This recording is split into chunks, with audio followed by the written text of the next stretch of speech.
Hey, welcome to another episode of Making Billions. I'm your host, Ryan Miller, and today I have my dear friend, Roland Fraser.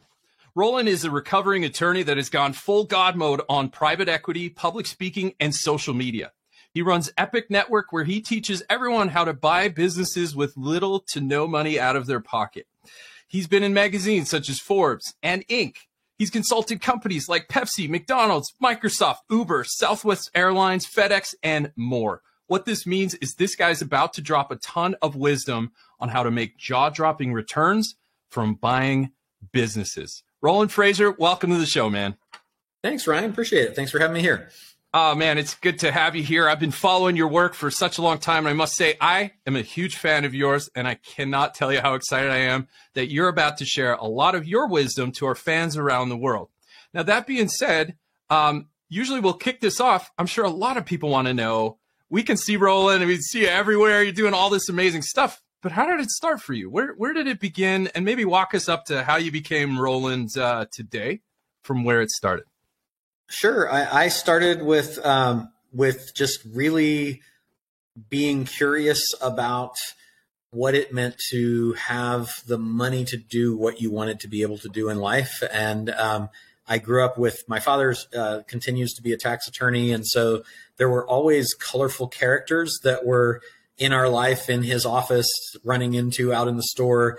And I kind of got this feeling of, this seems like these guys are all entrepreneurs and they've got just this wide range of business, from owning racehorses to gold mines to software companies to record stores. And that was really cool. And I wanted to do something like that where I didn't have to be the person who was actually, honestly, in my father's role of being in a suit and tie in an office with fluorescent lights. I liked the guys that rolled in their jeans and kind of do whatever they wanted to do. And they all seemed like they were having a good time and entrepreneurs. And of course, because he was a tax attorney, most of them were doing well enough that they were making enough money. They needed some help with taxes. So, so that was kind of a cool intro. And he told me when I was kind of like, not sure what I want to be when I grow up, and which I'm still not sure of, that he said, well, if you don't know what you want to do, I can tell you that having an accounting degree and understanding financial statements and how money works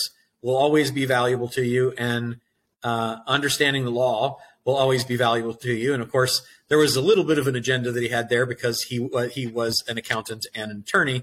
So, you know, that's a good way to get your kid to follow in your footsteps. But he sold it to me, and I was like, that sounds good.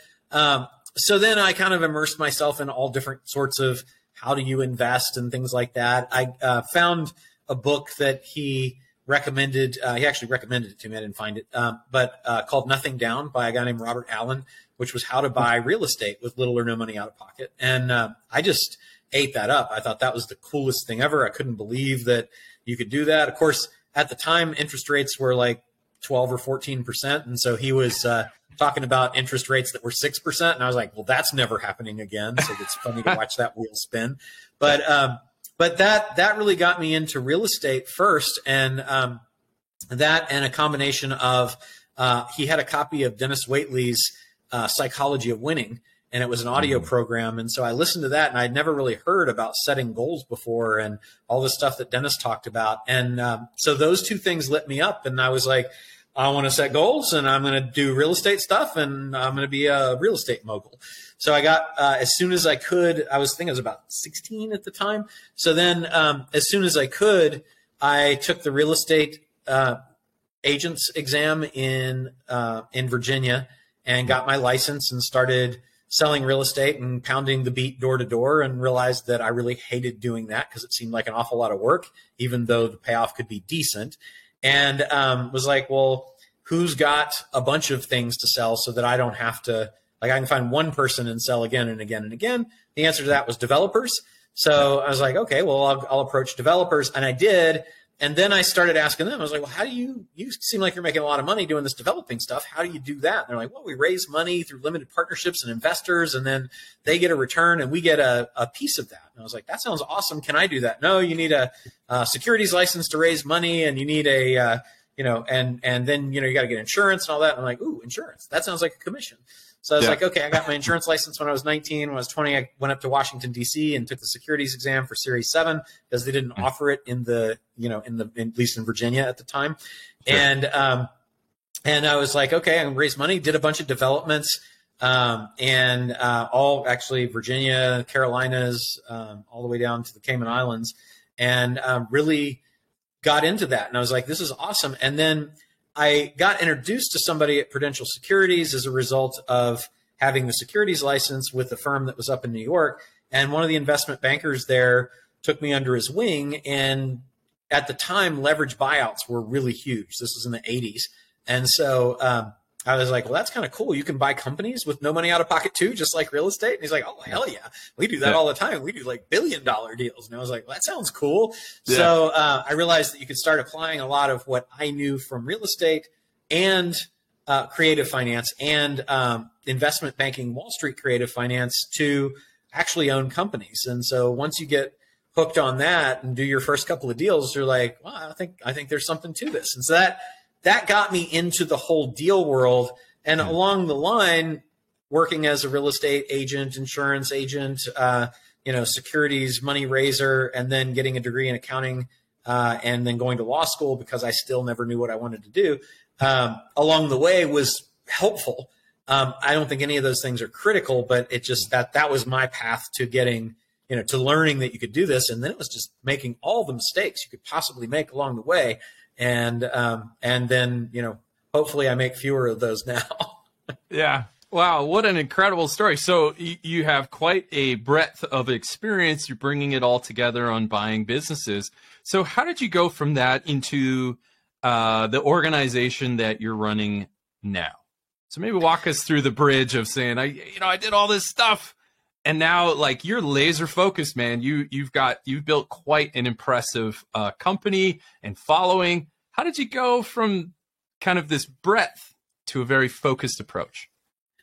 Well, I love that you think that I'm focused. That makes me feel really good.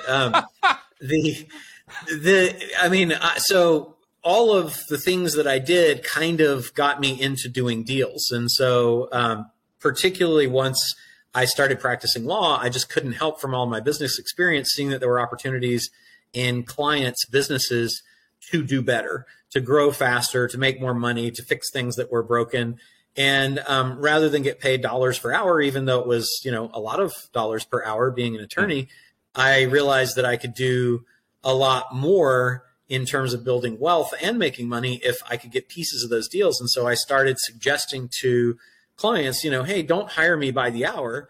Give me a piece of this business and let me come in and help add value to it. And that really led me into the idea of consulting for equity, which is one of my favorite things to do right now. And so where I am right now is I generally will put content out there and talk about all the kinds of stuff that you can do. And then that generates people who would like to be trained on how to either acquire companies for little or no money out of pocket, or to consult for equity, or to sell, to exit.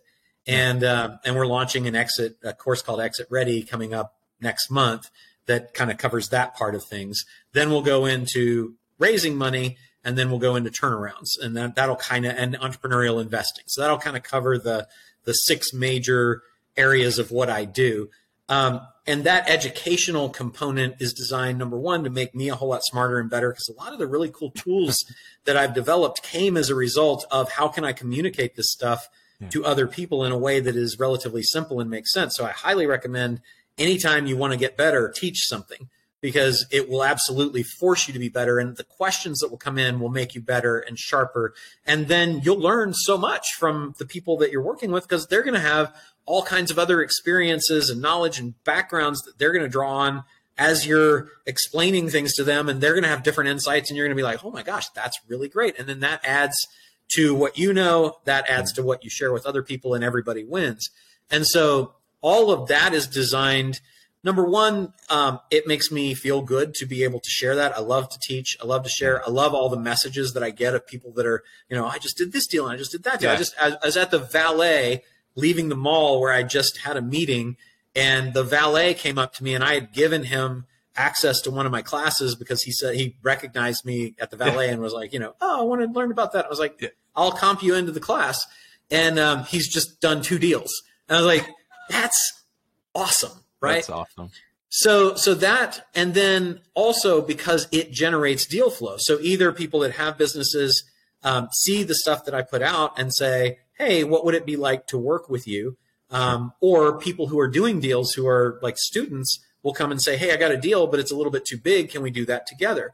And so that kind of is the extent of the focus, other than knowing very, very clearly what are your acquisition criteria so that you know what to say no or not now to, and what you know to pursue, because your time ultimately becomes, you know, somewhat of a constraint when you've got a lot of deal flow coming in.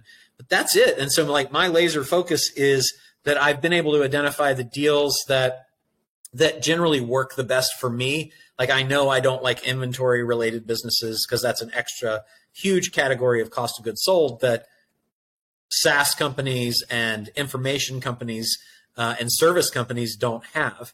I know that I don't like regulated industries that are heavily regulated because it's just extra hoops you have to jump through. I know that a business that's doing less than $1 million a year in profit probably doesn't have enough maturity to be able to really get the most out of what I can bring to the table.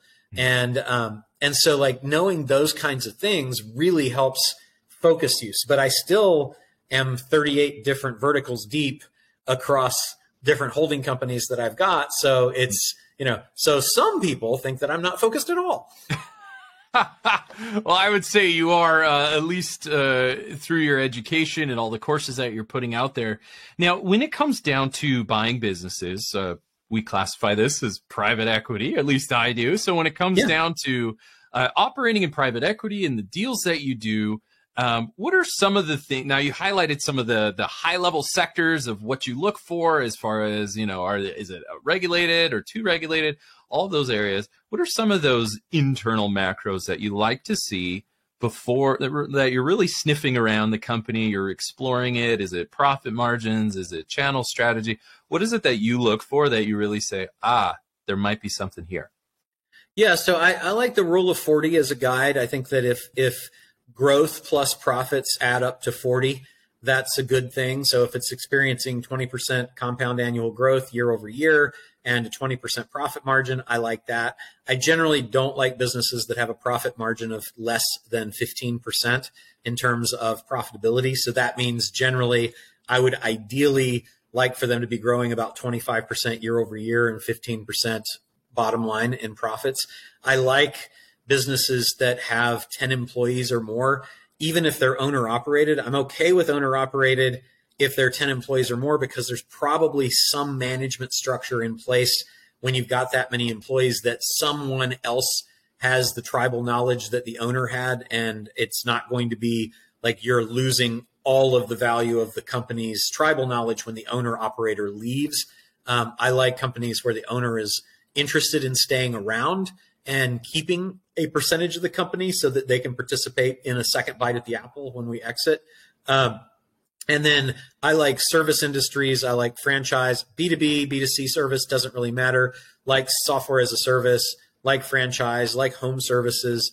All of those fit into areas that, you know, that I'm interested in. But really that 10 employees or more, ideally, they haven't crossed 2 million in profit and 10 million in sales, because then you generally get a little bit more competitive with private equity. But I've done, you know, the deals that seem to be happening more often right now, I would actually think I'd be competing with private equity for, but because of my deal flow, I'm getting them before they get approached by those people, or they have been approached, but they don't have a complicated cap table, or they haven't done a deal yet.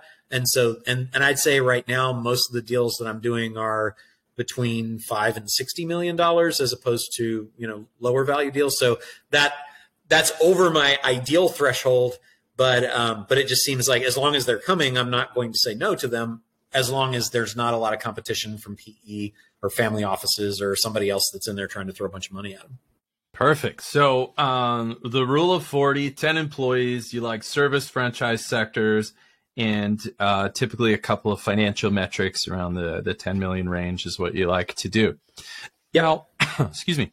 So if you have people that want to consult with for equity or would love for you to come in and kind of work with them on a more of a partnership model. So it sounds like you've got multiple tiers on your offering letter. So you have education programs that can help people to do it themselves, I'm assuming.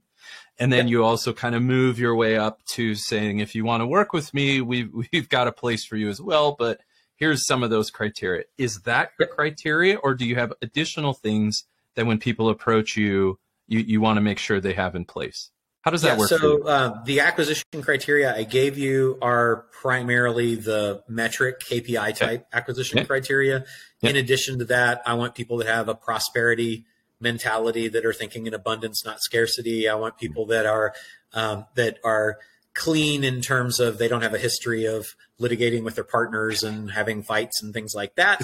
And I want people that really have high integrity with the desire to serve the customers. You'll talk to some entrepreneurs who are really all about how can they get the most out of the customer.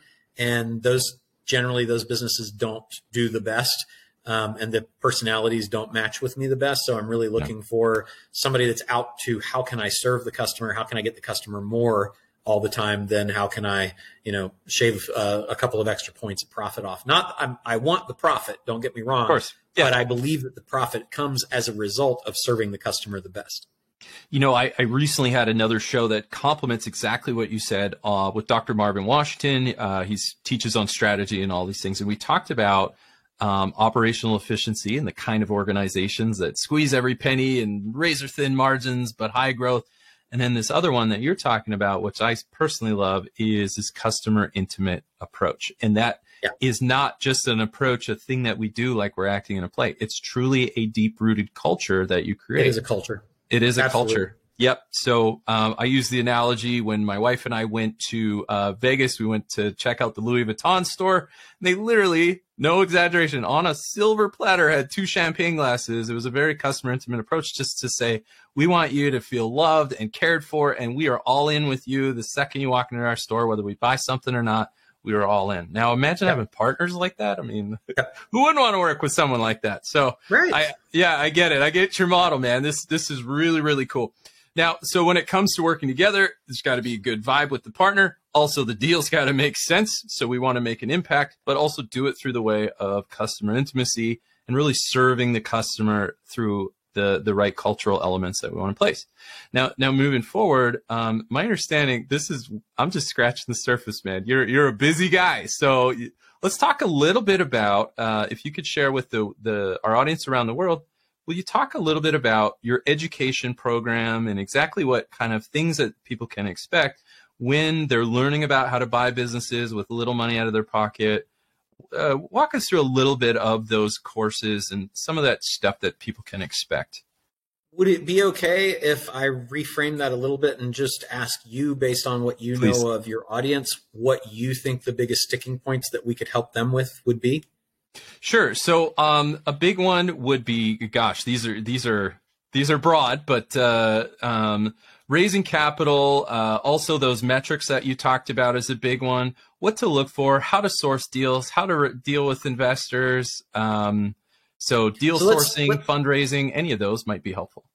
Okay, let's take them a few as I remember, and then you help me with the ones that I didn't. So let's start with, like, a lot of people. I think that it's important first to say, what do you need credibility wise, credential wise, and experience wise to do deals? Mm-hmm. And I firmly believe that you don't need any degrees or certifications or anything like that to do deals, because everybody starts out without any of that stuff. Yeah. And while it's nice to have training, and that's, I give training. I do a free now 5-day challenge where we show people how to acquire companies, that kind of education. Listen to your podcast or mine or those kinds of things, to me, can be definitely all you need. Because really what you need is all here. It's always the limitations, the limiting beliefs that we carry with us into anything are the things that stop us from moving forward. So I know that you, Ryan, I know that I can tell everybody that's watching or listening that you don't need degrees, diplomas, or certifications or anything from anybody to do a deal. All you need to do is to want to do a deal and recognize that there's something that the person you want to do a deal with, in this case, we're talking about acquisitions, I think, right? In the case of acquisitions, there's a lot of people out there that want to sell. We know that the data tells us there's about 600,000 people a year that just close their businesses down because they don't know what to do with it. And I just had, like, when people are like, yeah, but those businesses probably suck. It's like, well, I just had somebody that was in our mastermind that heard about and then approached an owner of a $15 million a year business that was doing $3 million in profit. And he wanted to acquire them. And they're like, oh, sweetheart, we shut that down about 8 months ago. No. He's like, you shut it down. They're like, yeah, we were retiring and the kids didn't want it. And, we didn't really know what to do with it. Cause there's a lot of people out there that are accidental entrepreneurs that do not have any business training at all. I would say most entrepreneurs do not have any business training at all. They don't have any savvy on how to sell businesses or anything like that. They might talk to a business broker. And if they do that even, then 80% of those listings that get taken on are not going to sell. And so then they're going to be back where they started with a business that's great, that's making money, that their kids don't want because they're taking selfies on Instagram. They're going to be influencers. And so they don't know what to do. And so the business just gets shut down or abandoned or given to the employees or something like that. And so, like, knowing that there is a great need out there and a great desire from a lot of motivated sellers to try to find somebody to carry on the legacy that they've started, to carry on the name of the business, to be able to get something from it when they retire, to be able to not have the employees have to be fired and find new jobs, to be able to have the customers have a continuity of service that's still there. Like, that means something to a whole lot of people. And so there's this giant unmet need and this incredibly inefficient system that we have that is very ineffective and inefficient in allowing people to sell the businesses that they've built. So you don't have to have a lot of skills or knowledge or, credentials from anybody to go into this. And then the next thing would be, what about money? I got to have money if I'm going to buy a business. Well, if you're going to buy a business from an unmotivated seller who is engaging in a process to create an auction environment to sell their business, then yes, you'll probably have to have money. And are all the good businesses not available? Do all the good businesses that are out there that are making money require you to have a big pile of money in your pocket? No, because if you can identify, you do need a motivated seller. So somebody that is aging out, somebody that has tried to sell their business but couldn't, somebody that's getting a divorce, somebody that's having a trouble with their partners, somebody that's burnt out, somebody that's got shiny object syndrome, somebody's relocating, somebody that's having a health problem, heirs where the parents have died and there's nobody to run the business. There's all of these types of motivated sellers that are out there. And so if you can just find one of those, which there are literally at any given time about 3 or 4 million of those people in the United States, according to data, then it kind of takes out of your head, well, I don't have to have a pile of money because these people just want to sell their business and haven't been able to. So I am coming in as somebody who offers a solution that they want, and I don't have to have money. Now, they would ask for it. I would. You would. All you guys that are listening probably would, right? Yep. But then if you say, hey, I don't have any, but let me see if I can get you what you want for the business in a different way. Are you open to that? Well, of course they're open to it because they can't get the other. Yeah. And if they tell you, no, I have to have money, then you're like, well, then go get that. How's that working out for you? So it's like a lot of those deals might also come back around, but like that's the first 2 big hurdles is understanding that there's this huge unmet need and crazy amount of businesses that are available, and that you don't have to be skilled or have a great amount of knowledge because, number one, you don't need anybody but you to give you permission to go buy businesses. And number two, if you do feel that you're over your head, you can hire attorneys or accountants for pennies on the dollar of what it costs them to learn all the things that you needed to know. And I use attorneys and accountants still, right? Yep. I'm both of those things. So to me, that's just not the highest and best use of my time. And then as far as having to have the cash, you just don't always need it. Now, there are businesses that are in an auction environment that are more traditional that you will need that for. And there's some people that are stubborn, and even if they can't sell their business, they're going to still hold out for cash and never get it. And then, maybe you'll buy it from their heirs. But then the next thing comes to, well, how do I build up a bunch of deal flow? Do I need to have, 1 million followers across my social media and podcasts and all these other things and know a bunch of investment bankers and all that? I mean, all of that helps, but you just need to put yourself out there. And so one of the first things that I ask people to do is to declare that they're an investor. And so change their social media to say investor. Whatever else you do in the world, if you can self-identify as an investor and you can proclaim that to the world, then everybody that you meet becomes a potential referral.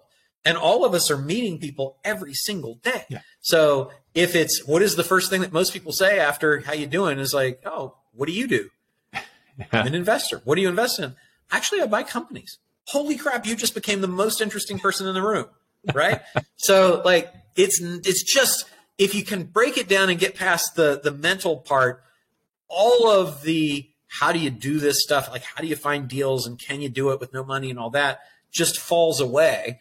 And then you find yourself starting to actually get deal flow. So the mental acuity that you need, or maybe not acuity, but the perspective as far as examining yourself and the situation. So internal and external audit on your emotions and your perspectives. It sounds like, I'm totally putting words in your mouth, but it sounds like from your experience, that is a big differentiator of those who succeed in your industry and those who do not. Is that a fair statement? Yes, absolutely. I think it's actually the differentiator between most people who succeed. Yeah, let's be honest. Let's be honest. Yeah.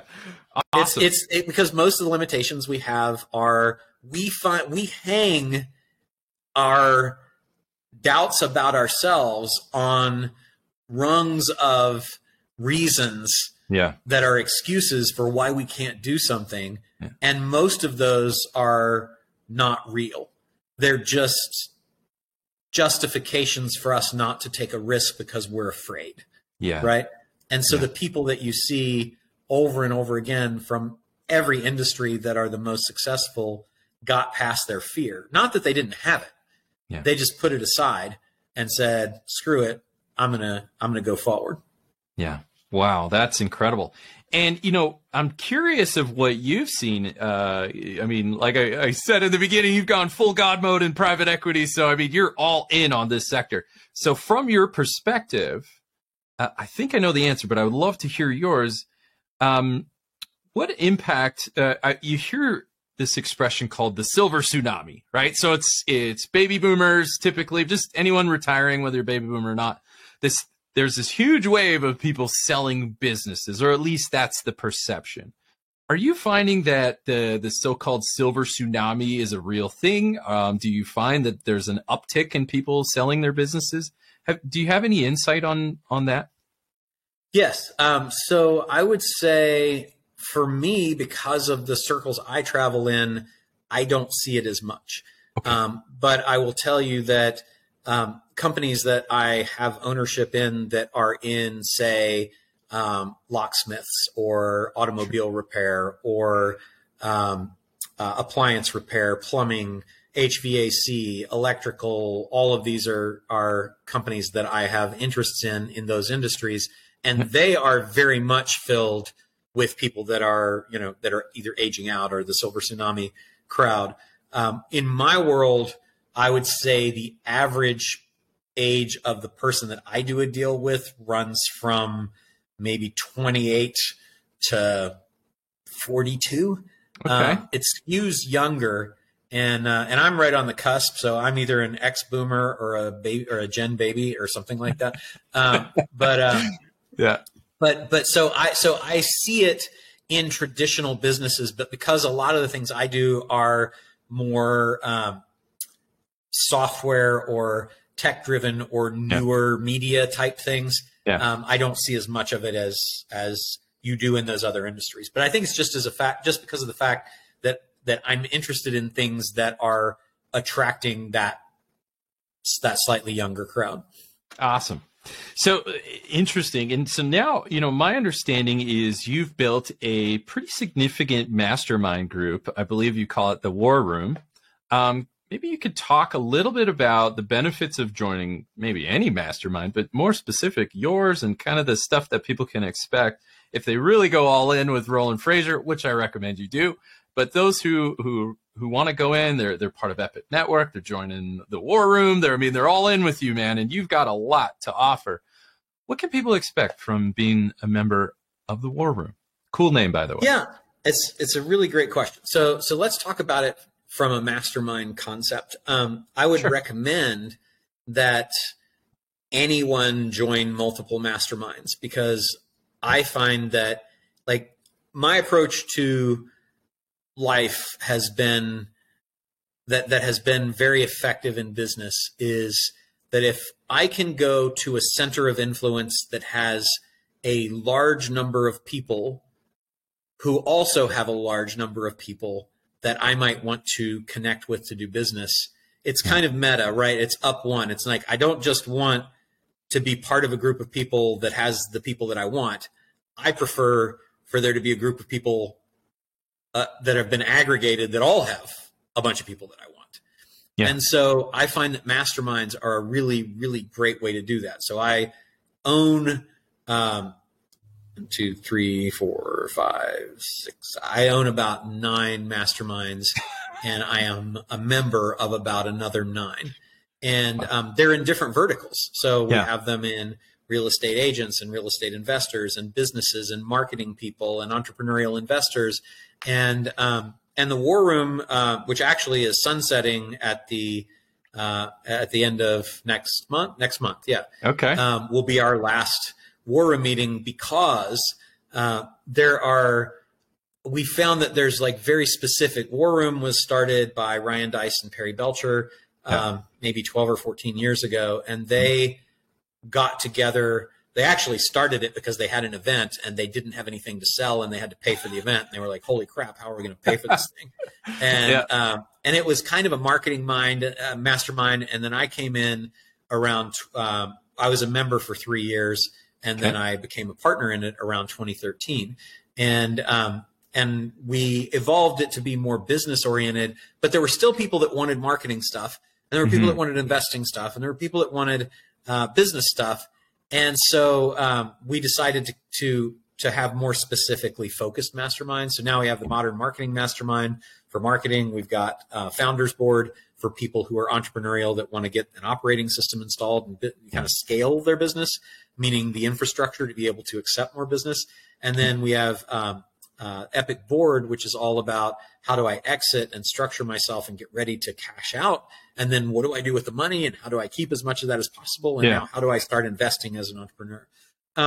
So what I think is really helpful about owning a mastermind is that immense connectivity, authority, and deal flow will come to you as a result of doing that. And so we run mastermind sprints to show people how to create masterminds for whatever they're in. So let's say they're in the HVAC space and they want to get that. Well, let's help you put together a mastermind for HVAC people, because now you'll be the person that they all come to, and you'll be able to talk to them and do deals with them. Right. And so, so then it goes to, in terms of being a member of those, being a member of a mastermind, like almost every really big connection I've got, I can go 5 levels of, 5 degrees of separation back to a mastermind. Because that's a place where all of the people who are involved who might be very close to receiving you in their business, in their field, in their environment that they're normally in, because they're busy and they don't have time to talk to people.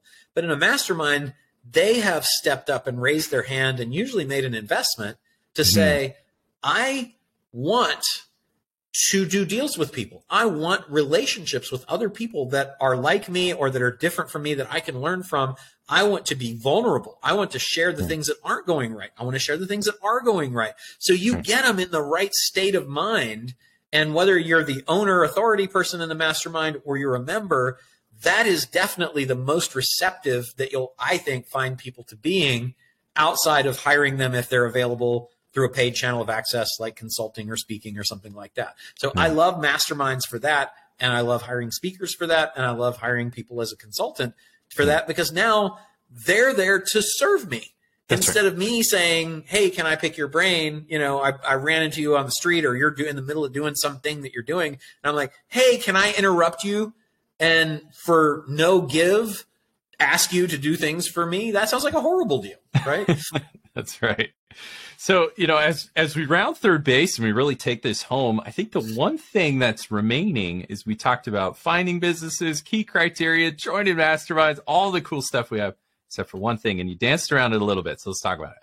What are some of the things that make for a good exit? Yeah. So I've got 50, what I call value amplifiers that will make the difference. I would say that, like, ultimately you have to think about what's going to make for an exit is going to be whatever will be the most appealing to a potential acquirer. And so what do acquirers want? Well, they generally have some sort of acquisition criteria. So if you can find out what does that look like, and then make your business fit that acquisition criteria, and they're usually key players in any industry. So there are private equity funds that specialize in a particular type of business, and they may be doing a roll up in HVAC, we mentioned, or they may be acquiring info businesses, or Amazon, aggregating Amazon FBA companies, right?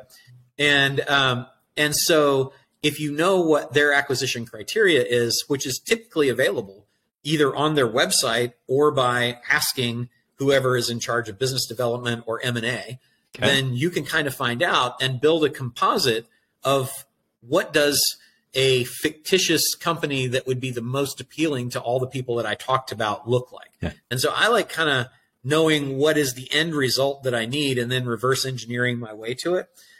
Outside of that specific thing there, I'd say that really it's about how can I really fully optimize my profitability. So what are the things that I'm doing right now that maybe makes sense from saving taxes or reinvesting in the company or things like that. But as I'm looking to exit, maybe I change the way I do those things to help increase my profitability, because most businesses will sell for some multiple of their profit. How can I reduce the risk to a potential buyer that what they're buying isn't what they're getting when they buy isn't what they were hoping to get? Yeah. And so then that comes to, well, what are the things that could go wrong? Well, my numbers could be wrong. So I'm going to get audited financials, because now I've got a third-party accountant that's standing behind the numbers saying, sue me if I'm wrong. And I've got all of my legal documentation in place so that their attorney can look at it and say, yep, they wrote the software and they hired people and the people signed off on it and released it. Yep, it's all good. All their contracts are done. They're in place. Your employees. Have you had a conversation with your key employees about what does it look like to stay? Is it possible to have them under longer term employment contracts? Or at least, do you have a bench depth that is deep enough so that if you lose a key employee or two, there are plenty of people there that can take their place? Are you an owner operator so that you're going to potentially want to exit, but you're still wearing the key person hat in 2 or 3 job titles, right? How can you get yourself off the org chart so that you are not something that needs to come with the company? If you are on the org chart and you go, who takes that place? And so I think if you can get like just a few of those key things in place, then you're going to be able to really optimize your exit value. Man, I absolutely love that. Look, I mean, well said. Of course it is for Roland Frasier. This is really, really cool stuff. So, you know, as we wrap things up, you know, just remember to follow those metrics that you're looking for. Roland gave you a little bit of advice. I would say find a mentor, or whether that's Roland or somebody else, to bring them in. If this is your first deal, it cannot hurt. I mean, it can only help you, give you that, as we say, the first taste of blood where you're like, wow, I actually made a lot of money on this thing. I want to do another. Having a mentor like Roland or anyone in that sector, I would certainly recommend Roland, but having someone who's done this before, a lot before, can certainly help you to just prime that pump and get you started on a career in this area, joining masterminds, understanding your metrics, and ultimately preparing your business for an exit under the criteria of what the buyer would want. You do these things, and you too will be well on your way in your pursuit of making billions.